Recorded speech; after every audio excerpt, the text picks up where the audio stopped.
Nakakaiyak na mensahe ng isang nanay para sa kanyang mga anak.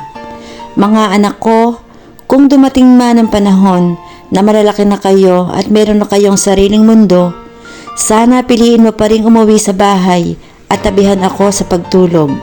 Kung dumating man ang panahon na makisuyo ako sa mga bagay na hindi ko na kayang gawin, sana sundin mo ako. Kung dumating man ang panahon na mabagal na akong maglakad, sana alalayan mo ako sa aking paglalakad. Kung dumating man yung panahon na hirap na akong bigkasin ang mga salita at di ko na masabi ng maayos, sana pilitin mo akong intindihin.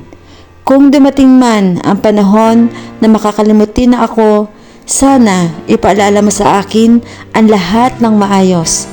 Kung dumating man ang panahon na hindi na maintindihan ang ugali ko, sana anak, pakihabaan mo ang pasensya mo. Sana habaan mo ang pangunawa mo, gaya ng mga panahon na hinabaan ko ang pasensya sa tuwing hindi kita mapatulog noong sanggol ka pa. Tuwing karga lang kita dahil ayaw mong magpalapag.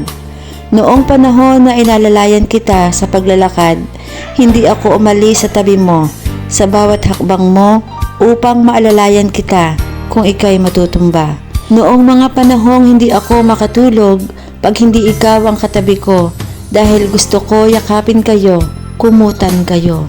Pagising sa umaga, kayo ang una kong makikita. Noong mga panahon, nabulol ka pang magsalita, pero pinipilit kong intindihin at turuan ka ng tama. Noong mga panahon na ang dami kong ginagawa, pero gusto mong makipaglaro, may mga gusto kang kunin na hindi mo kaya. Mga anak, huwag niyo sanang kalilimutan lahat ng aking itinuro. Ipamana mo ito sa aking magiging apo. Dumating man ang panahon na wala na ako, lagi mong iisipin na ikaw ang pinakamamahal ko sa buong mundo.